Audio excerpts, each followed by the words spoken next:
Today's mindful moment. It's really kind of crazy when you think about it. Like, we're just bombarded with information online, right? Articles, blog posts, social media, it never ends. And we all think, well, more info means we're more informed, right? Makes sense. But what if it's actually like doing the opposite? What if all this stuff online is just making things more confusing?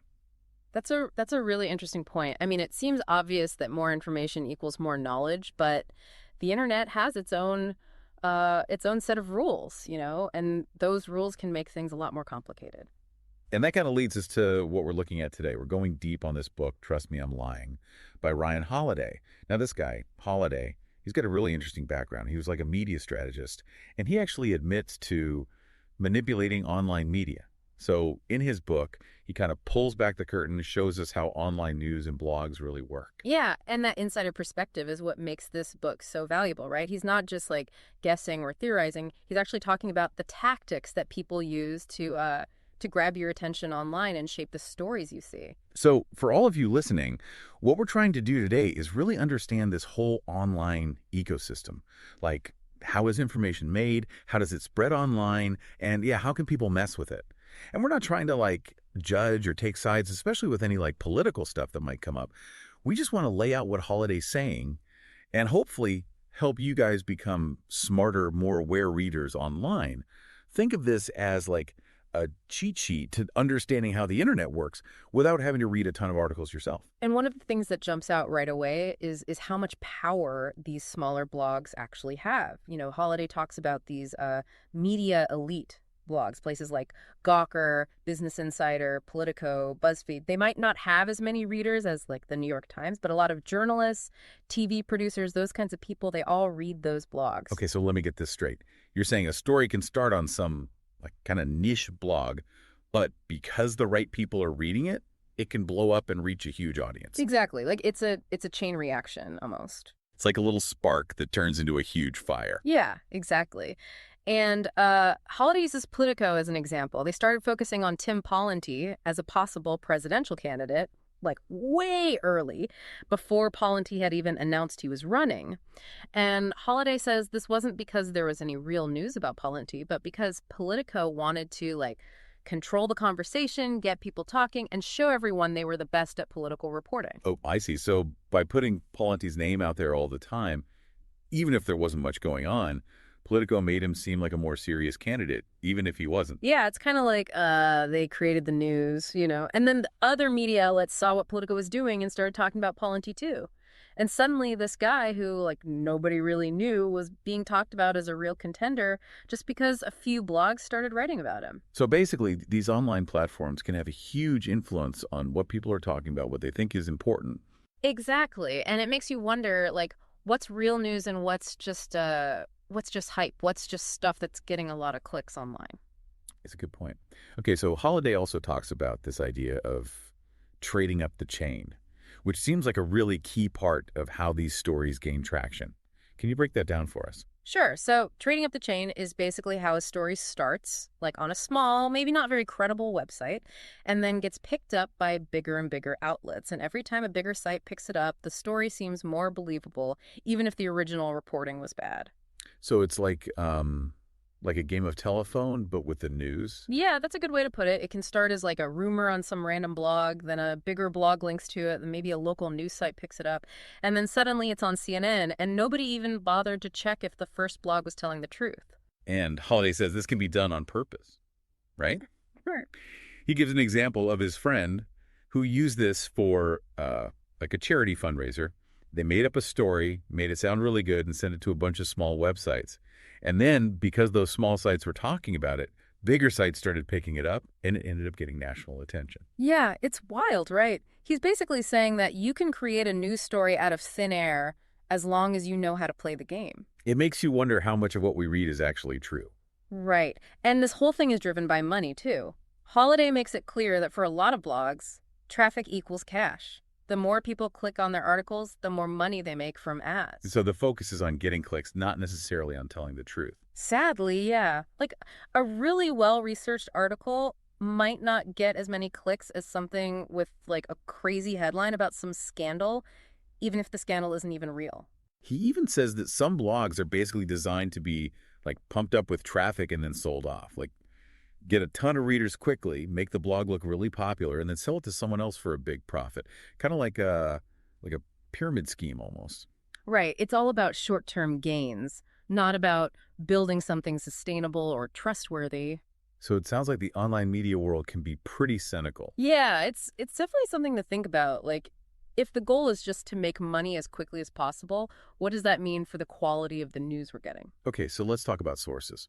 Holiday says there's a big difference between how traditional journalism works and how a lot of blogs operate. Yeah, like real newspapers and stuff, they have procedures for checking their sources, even if the source wants to stay anonymous. But online, things are much looser. And Holiday knows this because he used to be an anonymous source himself for a bunch of blogs. Right. He says he would give them tips and quotes and stuff, and they never even really checked who he was. So someone could be making stuff up, and blogs would just print it without even trying to verify it. Pretty much. And that makes it really easy for people to manipulate the news, right? If you want to spread a certain story, all you have to do is feed it to a few bloggers who aren't going to do their homework.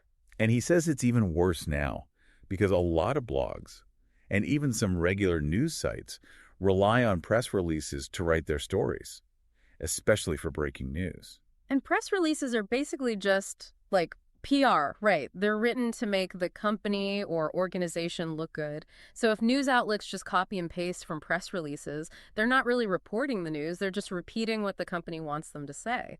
He even talks about how you can influence the news by messing with Wikipedia. Yeah, because a lot of people, even reporters, they use Wikipedia to get basic information.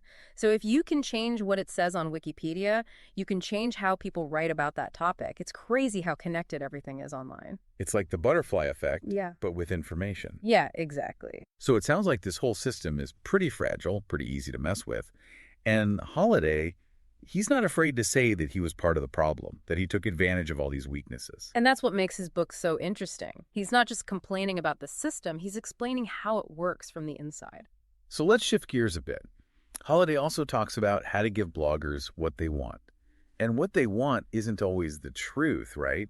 It's what they think will get them the most clicks and shares. Exactly. And that's where things can get really sensationalized or even completely made up. Like Holiday talks about how he would create these provocative ads or even start fake controversies because he knew that bloggers would eat it up. I remember him talking about those American Apparel ads with Sasha Grey, the adult film star.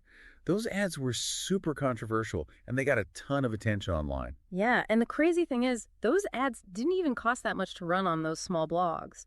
But then, because they were so shocking, all these bigger sites started talking about them, and it became this huge viral thing. So the goal wasn't really to sell clothes on those small blogs. It was to get people talking, to get the bigger sites to pick up the story. Exactly. It's all about understanding what bloggers want. They want something exciting that people will share, and then giving them exactly that, even if it's not true. He also uses the example of those slideshows of abandoned buildings in Detroit. Those are really popular online, right? Yeah, ruin porn, they called it. Yeah. Those pictures, they told a simple story. Detroit is a mess, everything is falling apart. And that story was easy to share, easy to understand. But it wasn't really the whole story, right? There were other articles and photos that showed Detroit as a more complex place, with real people trying to make things better. But those stories didn't go viral because they weren't as simple, as shocking. Right, and that's the problem. The internet rewards simplicity, even if it means sacrificing accuracy. So basically, blogs need to find content that will make people feel something strong, anger, amusement, whatever, because that's what gets shared. And if a story is too complicated, too nuanced, it probably won't go viral. Exactly, and that's why bloggers jump on stories so quickly, even if they don't have all the facts. They're afraid of being left behind, of missing out on the next big thing. And because they need new content all the time, every single day, it creates this constant pressure to find the next viral hit. Holiday calls it the one-off problem. And he compares it to yellow journalism, which was this style of sensationalized, often inaccurate reporting that was really popular in the late 1800s and early 1900s. So it's like history repeating itself, but online. Yeah, in a way.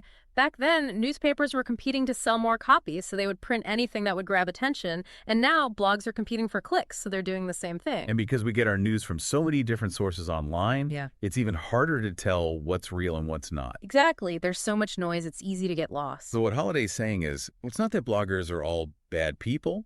It's that the system they work in pushes them towards speed and sensationalism, not accuracy. Exactly. And if we understand that, if we understand the rules of the game, we can be smarter about how we consume information online. We can be less likely to fall for the hype and the manipulation. For those interested in diving even deeper into all this, there's this really cool YouTube channel called Mindful Moments, Nourish Your Mind on the Go. They use AI to analyze information in media, which is pretty fascinating. Yeah, that sounds like a great resource for anyone who wants to understand how we process information in the digital age. Okay, so wrapping things up, we've learned a lot from Trust Me, I'm Lying. We've seen how important page views are, how fast everything moves online, how stories can trade up the chain, and how easy it is to spread misinformation. We've also seen how all this can lead to really sensationalized, sometimes even completely made up stories. It's a lot to take in, but it's really important to be aware of all this. The more we understand how the online world works, the better equipped we are to navigate it safely. So here's something for you all to think about. Knowing what we know now, how can we approach online news and social media differently? How can we make sure we're getting real information, not just getting swept up in the latest trends and clickbait? Think about who's writing the stuff you're reading, what their goals are, and how they might be trying to influence you. It's a great point. We need to be more active, more critical thinkers when we're online. And if you want to keep learning about all this, make sure to subscribe to Mindful Moments, Nourish Your Mind on the Go on YouTube. Share this deep dive with your friends, family, anyone you think might find it useful. And for the full story, you can buy Trust Me, I'm Lying by Ryan Holiday. We'll put a link in the show notes. Thanks for listening, everyone.